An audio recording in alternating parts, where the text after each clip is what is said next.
Hello and welcome to the video. Today we're looking at Starship for the Atari 2600. Before we start, take a second to hit like, drop a comment below, and subscribe if you're not already. Alright, let's jump into this. So Starship is the first space game that came out for the Atari 2600. This was released in September of 1977. It's part of the release, part of the launch games for the Atari 2600. And like many of the Atari 2600 cartridges from this time, there's a few different games that come along with this. The first one is Starship, which is what we're playing. It also comes with Warp Drive and Lunar Lander. The object of this game is to score as many points as you can in 2 minutes and 16 seconds, which is really specific. All of the games seem to last either 2 minutes and 16 seconds or 4 minutes and 32 seconds, so double that. If you're playing a two-player game, it takes twice as long because each player gets to play both sides of it. It's competitive. So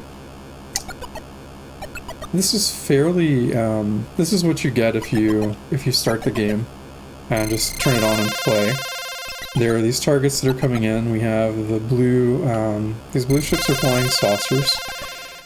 Those things that look like a Z are starfighters, which this does not look like a starfighter to me, but that is somehow a starfighter. Maybe from the side, maybe it's kind of like a Klingon ship. There are space robots, which are red, and they kind of look a little bit like insects to me. And then we have asteroid fields. This is a space robot. Then we have asteroid fields which we cannot destroy. And if they come in too close, I'll let it happen here. They'll collide with your ship and you lose a point. You also can't destroy the asteroid fields, so you just have to avoid them. If they reach somewhere around the center of the screen when they're ready to move to the next level, that's considered a hit. And you'll notice the score was flashing. That's the 16-second warning that lets you know the game is about to end.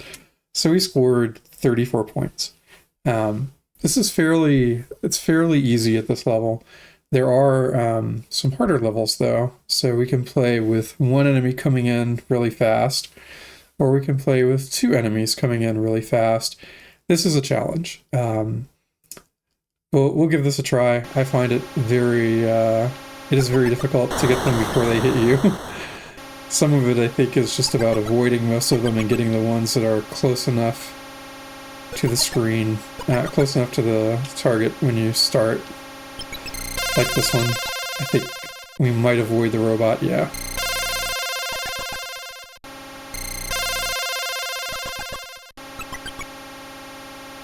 Other controls are just up, down, left, right. I think we're going to get hit by the asteroids. I don't think... Oh, we did get away from it. We just have to get them far enough away from the center of the screen when they're about to go off the screen, and we can get past them. The robots are worth 3, the starfighters are worth 1, and the flying saucers are worth 2. And if they hit us, we lose 1 point no matter what. So this is a little... we didn't make it. This is a little more challenging. So there is some fun to be had. Like most Atari 2600 games, if you just plug in the game and try it out, you might not get the best experience. There's a lot of variations in the games. A lot of times the default version is easier. We're not going to make it. Yeah, it's hard to get them to the center of the screen fast enough to be able to shoot them. That one's coming too quick. We'll get this one. Try to avoid the asteroids.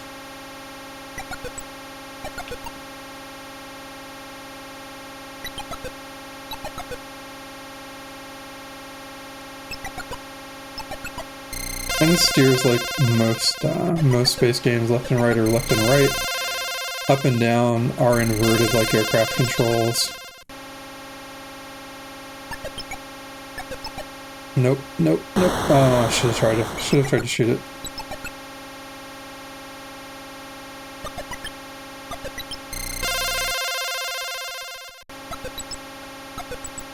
I think we could have gotten one of those. We didn't get that one. So our total score, 27 this time around. That's Starship. And this is we played the easiest and the hardest variant of it. It's a little bit of fun. It's a fun little game. There's a couple other things that we can do with this cartridge. Another part of the game is actually you can play 2-player. It's sort of the same game, except the second player controls the space module that's there on the right side of the screen. That can be there in addition to other enemies. You can have them, basically all the variations that are there for single player are available for a 2-player. You're trying to shoot the person who's flying the spaceship is trying to shoot the module, as well as the enemies that are coming in. The person who's flying the module can also be hit by enemies that are coming in, so they have to move to avoid those. And this is one of the games that takes 4 minutes and 32 seconds. Each player gets a turn with the spaceship and a turn with the module. This is the second game that's on here. It's called Warp Drive. And we're going to try the harder variant of it that has two asteroid fields coming in. They'll only be asteroid fields, and this time we control our speed. We don't have weapons. Our goal is just to get as far as we can, as fast as we can, so we're really just trying to put the pedal to the metal. It's kind of a little bit of a racing game. So if we hit the button, we will accelerate. And we just have to be able to steer to avoid the things that are coming in. If you go too fast, well, they can come in, and so you can slow down and kind of get away from those. If you let go of the button, you slow down. And our score goes up just by distance. If we get hit, we will lose a point. Like that. I thought we were clear of that one. Guess it was too close. Try to get away from those.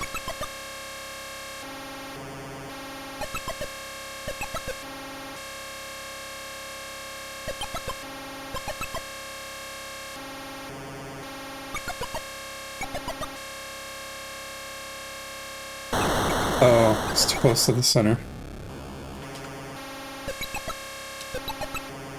Oh, that's really too close to the center.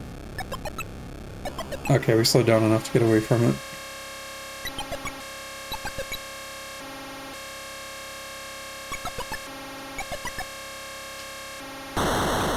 Ooh.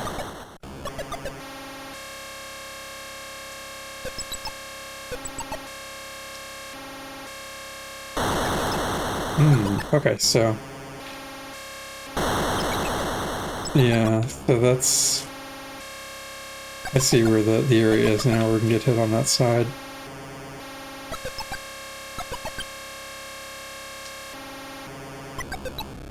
And we'll gently move away from those.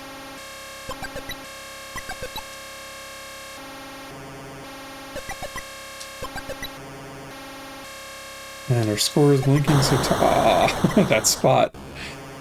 So our time is almost up. Can we get to 30? Yeah, okay. There we go.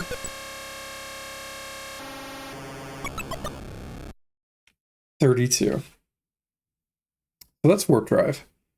Very basic little games. They're almost like flash games that you'd play online. But these are some of the first games that came out for the Atari 2600, so they're not super deep. But they did include a few different things on here. This is Lunar Lander. So in this case, you can play this 1-player or 2-player as well. In the 1-player game, one player controls the Lunar Lander. The other player controls... in the 1-player game, 1 player controls the Lunar Lander. In a 2-player game, the second player also controls the moon. So they're trying to move the moon to avoid getting landed on, which is kind of interesting. This is the most basic version of the game. We can also have what they call meteor showers coming in. In this case, if your lunar lander strikes the meteors that are kind of moving there, that are flickering, you lose a point. And we can also change it so they move faster. And this is the most difficult version of the game. So we'll start this.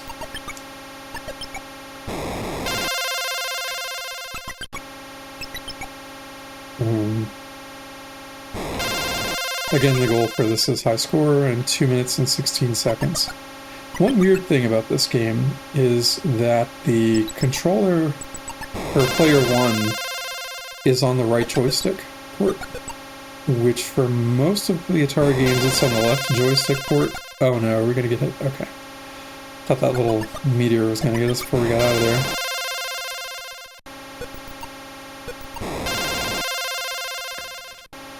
It's odd that this one was backwards. Maybe they had intended the right joystick to be the first player in most games and they flipped it at some point. We are gonna get hit, and that's what happens when you get hit.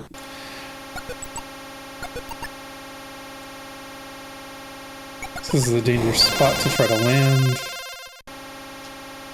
Just missed. Just missed getting hit by the meteors there.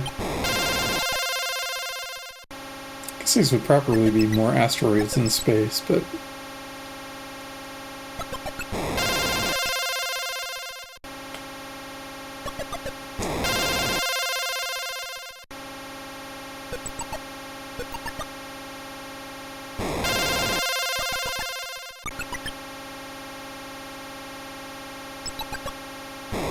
And the moon, it does kind of look like a piece of green cheese. It does not quite look like the moon, but I guess that's what Atari Graphics could do in 1977.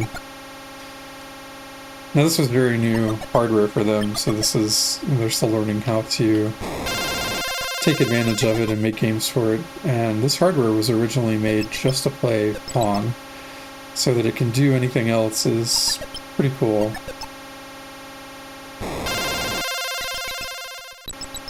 It's another cool thing too is it has screen wrapping. If you go off the top or bottom, left or right, it'll appear on the opposite side. Oh, we almost got it. So 16.